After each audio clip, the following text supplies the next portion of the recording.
Hi, I'm Lily Longsworth, and today I have the challenge of introducing the Kennedy Polk. If you maybe haven't heard her name before, you've definitely heard her in the halls making rather questionable noises, but you may have seen her in the halls and just haven't realized it yet, as she's displayed on the AWC wall playing golf.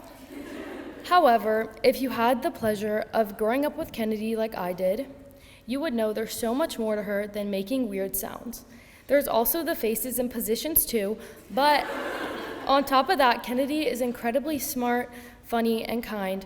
She's on the mock trial team and the golf team, and our class would be incomplete without her, so I won't keep you waiting any longer to hear the sussy Baka herself, Kennedy Alexandria Polk.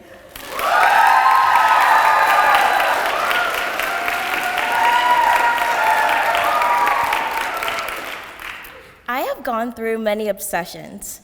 Some include desperately wanting a pet bird ever since I saw one in a cage at the Children's Museum, the video game Five Nights at Freddy's, hot sauce on everything, and right now it is boars and cheese.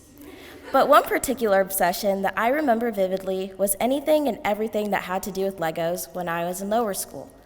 My sister and I would always ask our parents to buy the most elaborate Lego sets so that we can make our own tiny Lego village. We wanted our Lego village to look like the cartoons that we would watch on Netflix, like Lego Friends. The bright pieces of a plane, house, or shop fit together as my sister and I intently discussed how the pieces should look and fit together in the tiny set, like we were real architects building our tiny city. From a young age, I had always been a perfectionist. I always wanted to be right, and I always wanted to achieve perfection. With this mindset, I followed the instructions exactly, and I took great pride in the process of creating the perfect structure. Every click of the final piece in a set allowed me to burst with feelings of immense accomplishment and satisfaction.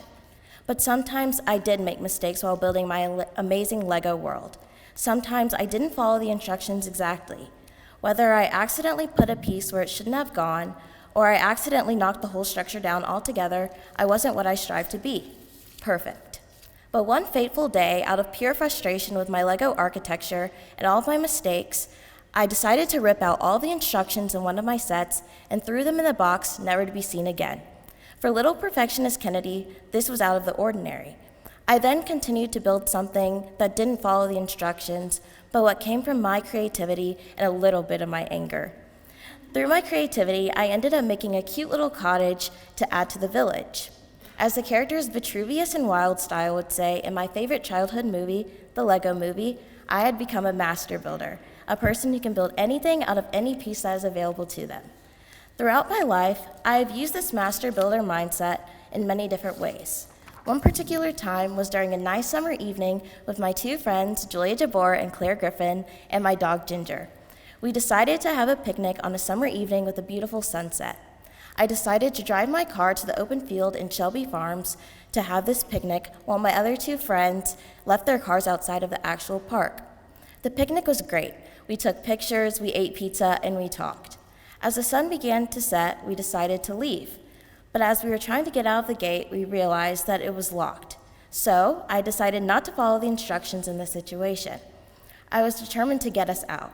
So instead of driving on the dirt path like I was supposed to do, I drove in the grass around the gate.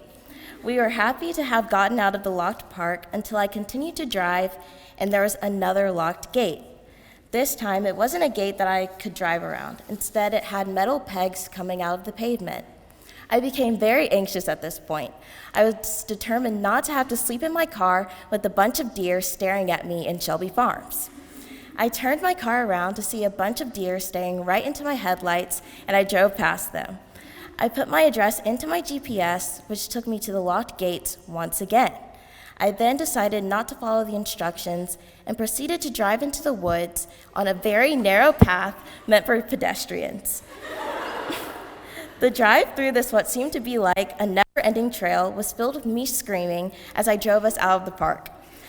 Though we ended up near the other side of Shelby Farms, I ultimately got us out of this situation and safely back to my friends' cars by not following the instructions, or in this case, the law. Life doesn't have instructions or a blueprint to make everything perfect, so sometimes we have to use our creativity to make the best out of a hard situation. Some of my best accomplishments in life have come from not being perfect, but learning about what I can use around me to be successful. I encourage everyone to become a master builder and be creative in their own lives so that looking back, you can see what you have built. But try not to break the law in the process. Thank you.